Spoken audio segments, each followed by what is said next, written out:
오늘의 뉴스를 꼭꼭 씹어보는 시간, 김준일의 팩트체크.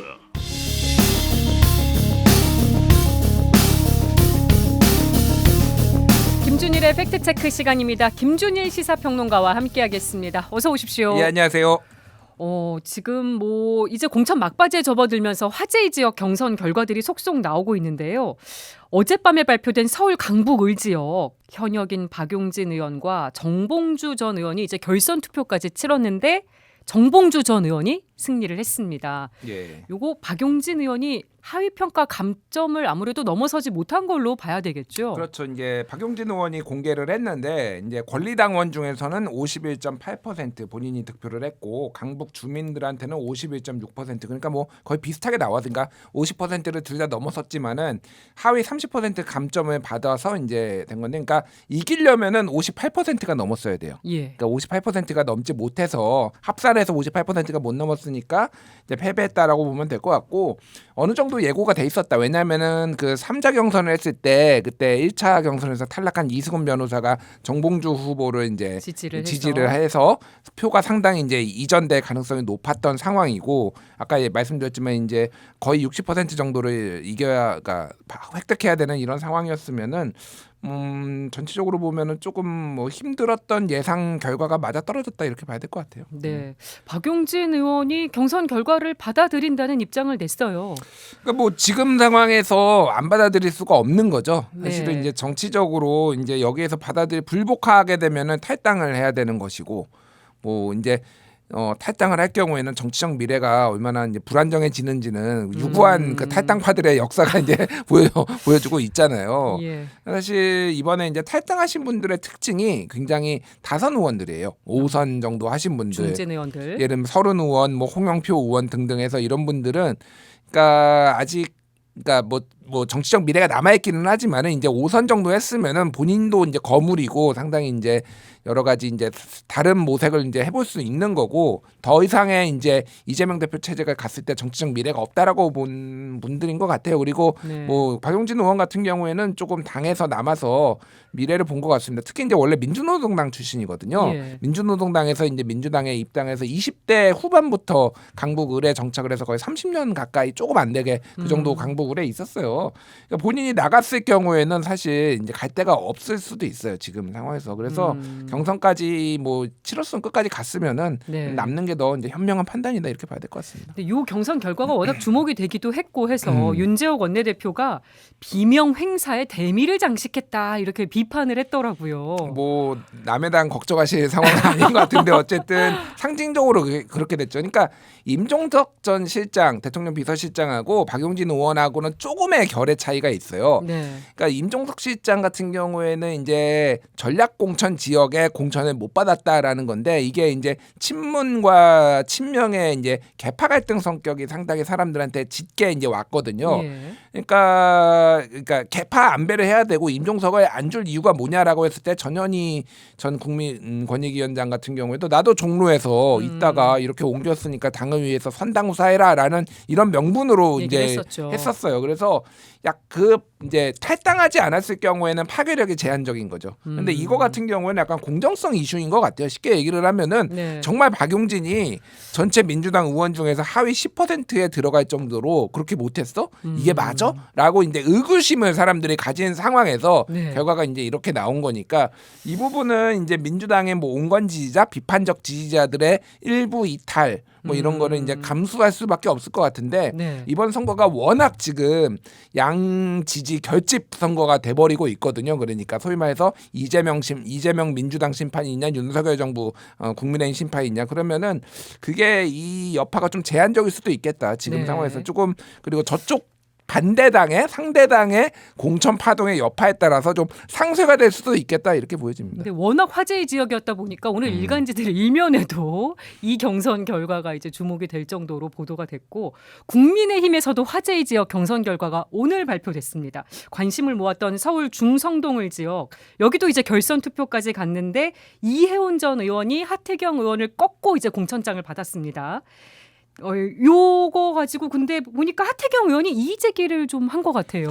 그러니까 이게 뭐 공천 파동까지 갈지는 모르겠는데 상당히 이게 좀 논란이 될 것 같아요. 그러니까 네. 왜 논란이 될 것 같냐면은 1차 이제 하태경 의원이 이제 수치를 밝혔는데 그 전에 제가 1차 경선 결과를 이제 국민의힘 뭐 이제 관계자로부터 들은 것도 예.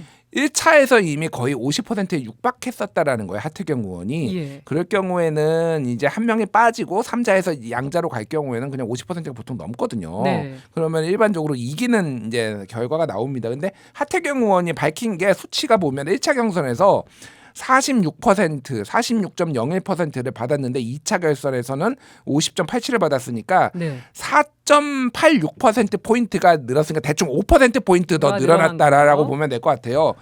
이해운 의원은 1차에서 29.7%를 받았거든요. 예. 근데 2차에서 49.1을 받았으니까 거의 20%포인트가 늘어났어요. 예. 그러니까 하태경 의원이 이런 비유를 댔는데 민주당 지지율이 한 주 사이에 네. 그러니까 국민의힘 지지율이 4% 오르는 동안 민주당 지지율이 20%가 오르면 믿겠냐 이렇게 아니, 얘기를 했어요. 근데 이게 아무래도 결선 투표까지 가지 못한 이영 후보가 또 이해운 전 의원을 지지하기도 했고 여성 가산점도 붙은 거여서 그러니까 여성 가산점은 5%이기 때문에 49.13에서 49.13에서 51.58이 된 거니까 예. 사실 그 폭이 크지는 않아요. 그러니까 30%막 감산하고 박용진 의원처럼 예. 그게 아니라 그러니까 일반적으로 이런 겁니다. 이영웅 후보가 공개적으로 이해운 후보를 지지했다고 저는 듣지 않았는데요. 그거는 아닐 겁니다. 네. 예, 그거는 아니고요. 그러니까 하태경 의원도 그 얘기를 했어요. 그러니까 일반적으로 이런 거예요. 그러니까 지금 하태경이 1차에서 46, 이해운이 29라고 본다라면은 이거는 3대2 정도 되잖아요, 대략. 예. 그러면은 일반적으로 이게 당원 조사가 아니라 국민 여론 조사가 80이었거든요. 그러면은 국민 여론들한테는 이게 그 이영이 빠진 상황에서도 대략 비슷하게 그 정도로 나오는 게 일반적이에요. 그러니까 3대2 정도로 갈라지는 게 일반적이라는 거예요. 근데 이게 5에 20 이렇게 나오니까 이 데이터를 좀 하태경 의원은 믿을 수 없다라는 수학적으로 나오기 힘든 게 나왔다라는 겁니다. 쉽게 얘기를 하면. 그래서 그런 입장을 냈더라고요. 하태경 의원이 조작이라는 말은 쓰지 않았고 당에 이거에 내가 안 믿는 건 아니지만은 혹시 오류가 있을 수도 있으니 내가 모든 데이터를 다 공개해달라. 네. 음성 파일, 안심번호. 네. 그러니까 하태경 의원이 이런 얘기는 안 했지만은 뭐 이럴 가능성이 있어요. 그러니까 이거는 그냥 순전히 이제 가설입니다. 확률적으로 하태경을 싫어하는 사람이 더 4배 이상 정도 표집이 될 가능성도 있지만 그 확률은 매우 낮잖아요. 예. 그럼 만에 하나 가능성이 있다라는 거는 안심번호 중에서 예를 들면은 하태경 의원 그러니까 당원들이 특히 당원으로 추정되는 사람들이 하태경 의원을 싫어하는 사람들이 좀 많이 포함됐을 가능성 뭐 이런 거죠. 그러니까 데이터를 미리 통신사에서 받은 게 아니라 그 네. 이후에 이제 여론조사에서 뭐 이럴 가능성들까지 지금 다 열어놓고 지금 보려고 하는 것 같아요. 다만 당에서 이거를 공개를 할지 로데이터를. 그러게요. 예. 그래서 뭐 세게 얘기를 한 건 아닙니다만 또 조심스럽게 문제 제기를 한 것 같아요. 경선 결과 바로 승복해야 함에도 불구하고 최종 입장을 좀 미루는 것이니 양해해 주시기 바랍니다. 이런 글을 올렸더라고요. 이거 국민의힘에서 어떻게 대응할지 한번 지켜봐야 될 것 같고요. 민주당 선대위가 오늘 출범했습니다. 본격적인 이제 총선 체제에 도입했다고 볼 수 있는데 보니까 이재명 대표, 이해찬 전 대표, 김부겸 전 총리 세 사람이 공동 상임 선대위원장을 맡았더라고요. 요 3인 체제 어떤 의미가 있다고 보십니까?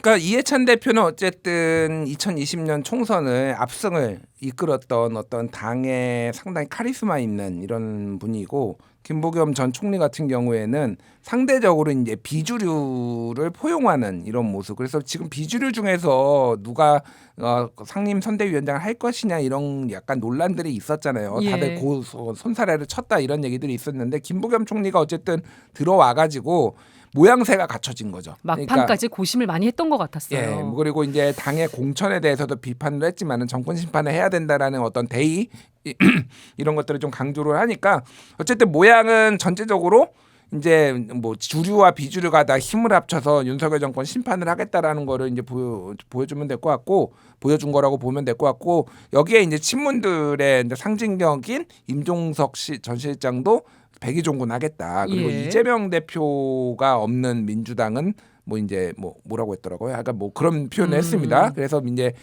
일단은 지지를 하겠다라는 거고 고민정 최고위원도 이제 최고위원회 복귀를 했다라고 보면은 예. 일단 공천 갈등이 좀 수습되는 뭐 과정인 것 같습니다. 그래서 좀 전열이 재정비되는 느낌. 네, 그래서 맞음에를 좀 민주당이 일찍 맞은 것도 맞고요. 네. 상대적으로 이제 초반에 좀 지지율이 많이 하락했는데 원심력과 구심력이 이제 동시에 작용하는 것 같아요. 여전히 이제 공천 파동에 여파가 있어서 좀 바깥으로 빠져나가려는 게 있고 거기에 이제 원팀이 강조가 되면서 좀 붙들어매는 것도 있고 예. 이런 상황인 것 같습니다. 민주당 보니까 그 혁신, 통합, 국민참여, 심판 이렇게 4개 부문으로 공동선대위원장도 또 따로 임명을 했더라고요. 그러니까 선대위원장만 거의 20명에 가까운 건데 요것도 좀 정리를 해주실까요? 그러니까 뭐 솔직히 말씀드리면은 뭐 큰 의미는 없습니다.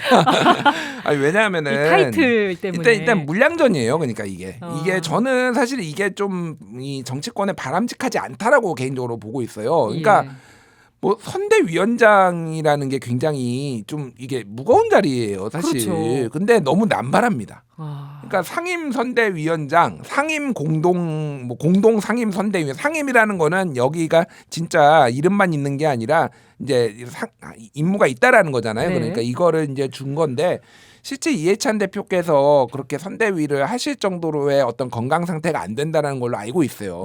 그렇게 전해져 있습니다. 그래서 실제 역할을 하실지 모르겠고 공동선대위원장이 지금 최고위원 7명, 홍익표 원내대표 그리고 뭐 네. 공영훈 전 현대차 사장 이분 이제 화성을에 나오신 분이죠. 네. 뭐 백번 김구 증송자인 김용만 뭐 이사 뭐 김용민 의원 뭐 이런 건데 이를테면은 정권 심판 뭐 이런 것 쪽에는 뭐 김용민 의원이나 뭐 이소영 의원 뭐 이런 분들이 있는 거고 예를 들면은 뭐 통합 뭐 이런 거에 이제 100번 김구 증손자 뭐 이런 분들이 있는 거죠. 분야별로 다 이제 해서 선대위원장 타이틀이 이제 생긴 거예요. 예, 그래서 너무 남발한다. 사실 이거 누가 알겠습니까, 사실은. 아. 근데 어쨌든 뭐 이렇게 전열을 좀 재정비한다. 뭐 요 정도의 의미가 있을 것 같아요. 예. 네. 국민의힘은 그러면 어떻게 이제 전열을 짰나 보니까 한동훈 비상대책위원장이 총괄선대위원장 원톱을 맡았습니다. 그리고 원톱 체제에 윤재옥 원내대표, 원희룡 전 장관, 안철수 의원, 나경원 전 의원이 공동선대위원장을 맡아서 5인 체제가 이제 꾸려졌거든요. 요거는 민주당하고는 조금 전략상 다르게 보이는데 어떻게 보셨습니까? 크게 다르진 않고요. 아까 여기도 사실 물량전이잖아요. 네. 그러니까 이게 이름이 되게 헷갈리는데 뭐 총괄, 뭐 네. 상임, 뭐 막 이렇게 다 붙어 있잖아요. 근데 이제 처음에 국민의힘은 원톱으로 이제 가겠다. 이제 그냥 선대위원장은 그냥 지금 한동훈 비대위원장 한 명으로 하겠다라고 했는데 네. 민주당 하는 거 보니까 아유 혼자 할 거 되나 뭐라도 좀 줘야 되겠다. 이게 좀 막판에 좀 그런 분위기로 확 선회한 것 같아요. 그래서 처음에는 원톱 그냥 한 명이라고 얘기를 했잖아요. 근데 네. 사람들이 사실 잘 구분 못합니다. 이게 정치 고관여층이나 진짜 아는 사람들이나 이게 뭐 총괄이고 이게 상임이고 선대위원장하고 선대본부장하고 무슨 차이가 있고 뭐 이런 네. 것들 뭐 이런 건데 지금 어쨌든 그냥 물량전으로 저쪽에 맞불어 놓겠다라는 건데 좀 의미라고 한다라면은 이제 나경원 서울 그리고 원희룡 인천 네. 그리고 안철수 경기 수도권에 좀 이렇게 집중하는 전략. 예, 수도권에 좀 이제 집중한다라는 거고 윤재옥 원내대표는 공동선거 대책위원장 예.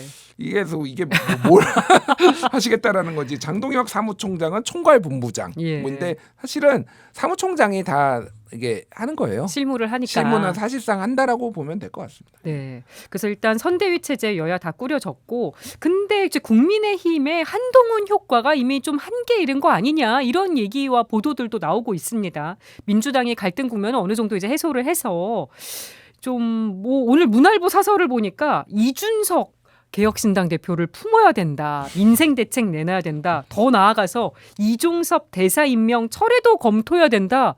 이런 얘기도 있더라고요. 그러니까 제 느낌으로는 예. 솔직히 한동훈 비대위원장은 할 만큼 했습니다.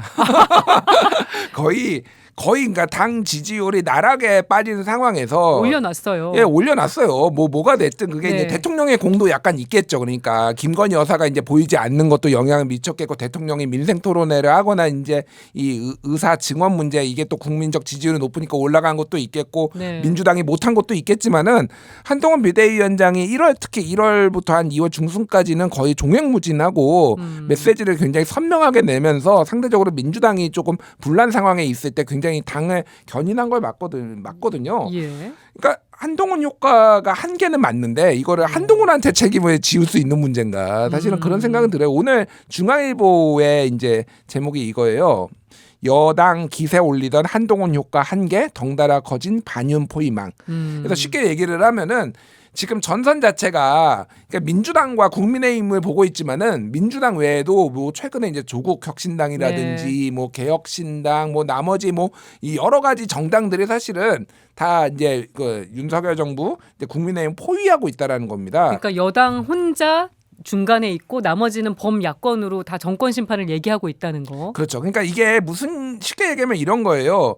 국민의힘이 과반을 가져가지 못하면은 151석을 가져가지 못하면요 여소야대예요. 아, 예, 그렇게 예. 될 수 있어요. 아니, 그러니까 그렇게 될 수 있어요가 아니라 그렇게 되는 거예요. 예. 151석을 가져가지 못하면은 그런데 이제 국민의힘 뭐 170석 얘기하시는 분, 165석 얘기하시는 분들 제가 실명은 거론하지 않겠지만은 제가 데이터를 아무리 들여다봐도 그 정도 의석수가 나오기는 굉장히 힘들어요. 무슨 얘기냐면은 기본적으로 국민의힘이 서울에서 예를 들면은 2008년을 제외하고는 서울에서 민주당보다 의석을 더 가져간 적이 없었거든요. 예. 근데 이 170석이 되려면은 서울의 반 이상을 가져가야 돼요. 그러면 지금 않아요. 8석이거든요. 예. 국민의힘이 거기서 20석을 더 가져와야 됩니다. 예를 들면은 그러면 어디에서 20석을 가져올 것이냐.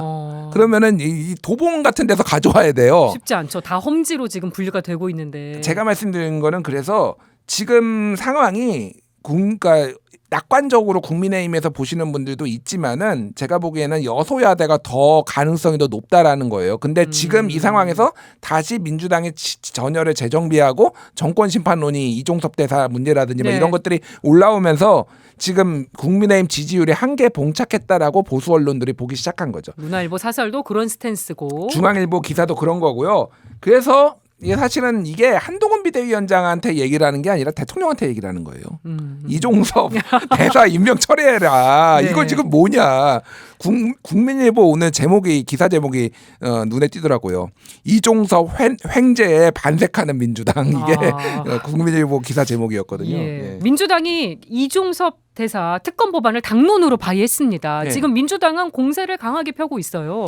그러니까 정권 심판론을 재점화하는데 매우 큰 역할을 이슈가 했어요. 되고 있는 이게 거죠. 이슈가 됐어요. 이게 그러니까 처음에는 출국 금지, 그러니까 처음에는 이제 임명 자체에 논란이 됐다가 예. 출국 금지가 이미 된 상황인데 임명을 강행했다. 여기에다가 이미 02800으로 시작하는 전화를 그때 7월 받은 거. 31일 날 11시 47분에 받고서 김계환 해병대 사령관한테 전화해가지고 언론 브리핑 하지 마라고 이종섭 장관이 얘기를 하고 본인은 이제 해외로 이제 출장을 갔고 뭐 이런 정황들이 너무 많이 나오면서 이거에 대해서 약간 그러니까 좀 잊고 있었던 해병대 최상병 사망 사건에 대해서 좀 다시 환기시키고 다른 네. 무엇보다도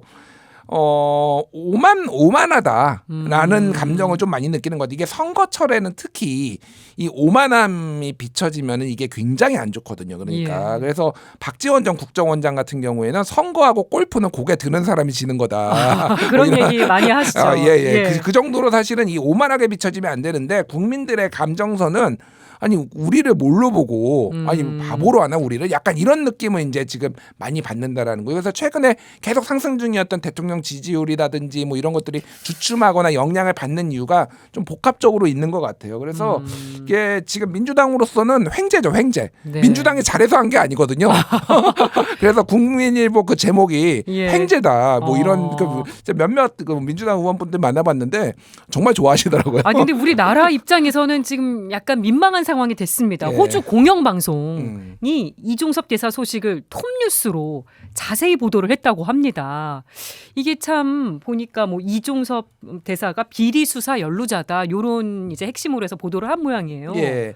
그러니까 3월 10일 호주 공영 언론 ABC가 이제 이 논란을 아주 비중 있게 다뤘어요. 그래서 이종섭 한국 대사가 한국에서 수사 중임에도 불구하고 호주에 입국 이런 네. 제목이에요. 그러니까 영어 제목으로는 한국어로 풀었으면은 네. 근데 이거에 대해서 이제 호주에서도 사실 잘 몰랐다가 이제 뒤늦게 아그레망이 먼저 나갔는데 그러니까 네. 주재국 동의가 나갔는데 알고 보니까 우리한테 오는 사람이 피의자였다. 네. 그러니까 그 그 나라가 받는 약간의 기분 상하죠. 좋을 일이 없죠. 모욕감을 그렇죠. 느낄 네. 수도 있는 거고 물론 네. 이제 국방부 장관을 보내가지고 이제 한국과 호주 간의 어떤 군사 교류라든지 뭐 이런 것들을 뭐 강조하는 하고 있지만은 꼭 다른 국방부 장관도 있을 텐데 그러면은 그러니까요. 왜 이종섭이냐 이 부분에 있어서 호주에서도 조금 많이 화제가 되고 있고 뭐 이게 이종섭 장관이 그래서 브리즈번으로 들어갔거든요. 예. 그러니까 시드니로 안 들어가고 그래서 차 타고 한참 가야 돼요 또.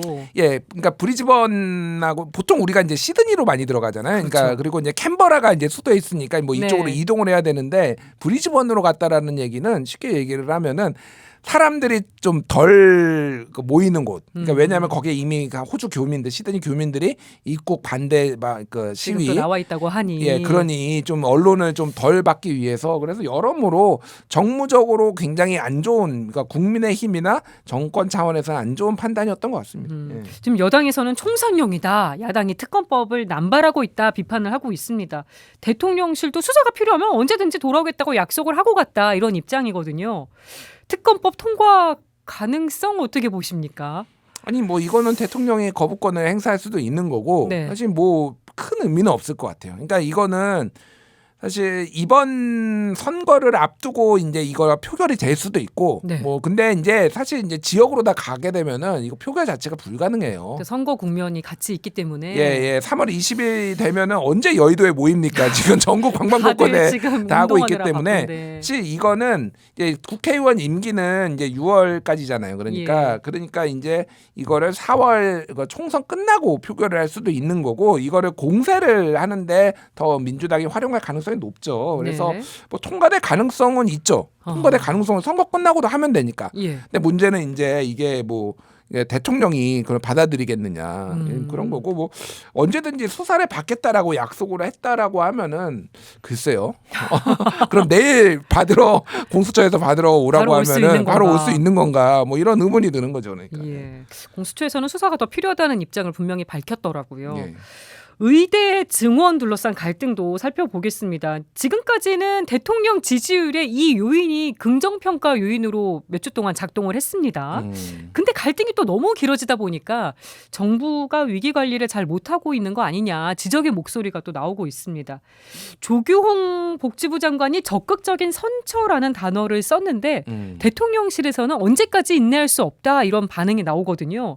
좀 미묘한 기류 차이가 느껴지기도 하고 그걸 엇박자로 봐야 되는 건가? 어떻게 보세요? 저는 엇박자로 보지는 않고요. 이거는 강온 뭐 양동 작전 뭐 정도로 보는 게 맞을 것 같습니다. 그러니까 지금 윤석열 대통령의 어떤 트레이드 마크 같은 경우에는 이제 뚝심 있게 뭔가를 밀어붙이는 거 뭐 이런 거잖아요. 예. 그러니까 대통령의 이미지나 이런 정체성을 훼손할 수는 없으니까 대통령실에서는 세게 나오는 거고 뭐 조규홍 장관 같은 경우는 어쨌든 이거를 풀어야 되는 실무자나 마찬가지잖아요. 그렇죠. 주무장관인데. 주무장관이니까 네. 그렇다고 본다라면은 이제 어떤 식으로든지 유화 제스처를 내 가지고 이거를 성과를 내야 되는 당사자인 거죠. 그러니까 이거를 전략적으로 좀 양동 작전을 펴고 있다라는 거고 오늘 그 중앙일보 기사 제목도 윤 의지 확고하다는데 조규홍 선처가 드러낸 용산의 고심 뭐 네. 이런 기사가 있습니다. 그래서 이거를 대통령실에서는 2,000명 정원 늘리는 거에 후퇴로 이거를 보면 안 된다라고 명확하게 메시지를 냈다라는 거예요. 네. 근데 어쨌든 어떤 방식으로든 물밑으로 이제 협상을 하려고 하는 거고 정부는 지금 전공의 대표하고 비공개 만남을 했다라고 얘기를 했는데 무슨 얘기했는지는 몰라요. 아니요 정공의 대표는 아예 만난 적 없다라고 또 반박을 했어요. 그러니까 그럼 어떻게 된 건지. 그러니까 저도 모르겠습니다. 진짜 네. 만난 건지 안 만난 건지 그것도 모르겠는데 어쨌든 상당히 강경 기류가 지금 아직도 여전하기 때문에 대화가 조금 쉽지는 않을 것 같아요. 당분간 이 상태가 계속 지속될 수밖에 없을 것 같아요. 지금 또 윤 대통령이 오늘 수석비서관 회의에서 원칙대로 의료 개혁을 완수하라 이런 입장을 밝혔다고 하니 또 서울대 의대 교수들도 지금 18일을 최후 통첩도 시한으로 제시를 해놓은 상황이라 강대강 대치가 현재로선 이어지고 있는 것 같습니다. 그러니까 서울대 의대 교수협의회 같은 경우에도 이걸 웬만하면은 좀 이거를 풀어보려고 이 뭐 정부 그리고 의협 그리고 전공의 의대생 여당 야당 국민이 참여하는 협상 테이프를 만들고 우리가 이거를 중재를 하겠다라고 했는데 전공의 측에서는 이걸 받아들이지 않은 네. 그런 상황이고요. 그러니까 이제 우리도 언제까지 할 수 없으니까 시한을 정해놓고 18일에 이제 선언 그러니까 승부수를 띄운 거죠. 사실은 네. 이제 의사들 교수들도. 근데 지금 정부의 입장은 다 의료법대로 처리하겠다라는 거예요. 그러니까요. 의료법대로 어떻게 하겠다라는 건지. 그래서 교수도 예외가 없다 이런 말까지 이미 한 상태여서 이게 뭐 아직은 저는 파국이라고 보지는 않는데 이게 거기까지 이제 가게 되면은 이게 굉장히 이제 지금은 저는 대통령 지지율이나 이런 거에 그 부정 평가를 주고 있다라고 생각하지 않아요. 예. 근데 이제 거기까지 가면은 다음 주가 분수령일 것 같아요. 근데 뭐 대학 교수들 다 뭐 이를테면 의료법으로 뭐 처벌하겠다, 뭐 면허 정지하겠다 예. 이렇게까지 나오면은 이분들은 어쨌든 중재를 하려고 지금 그러는 나선 거잖아요. 건데. 나서 가지고 우리도 그러면 던지는 승부수를 하겠다라는 거라서 그래서 이제는 정부가 좀 어떤 현실적인 안들을 좀 내놔야지. 그러니까 지금 보수 언론에서도 왜 2,000명인지 모르겠다라는 칼럼이나 이런 사설이나 이런 게 계속 나오고 있어요. 예. 그러니까 2,000명을 고집하지 말아라는 건 시그널을 계속 보내고 있거든요. 네. 그래서 그게 이제 다음 주에 어떻게 될지를 좀 보면 될 것 같습니다. 네, 18일 또 어떻게 될지 분수령이 될지 한번 상황을 봐야 될 것 같습니다. 김준일의 팩트체크 여기까지 하겠습니다. 고맙습니다. 감사합니다.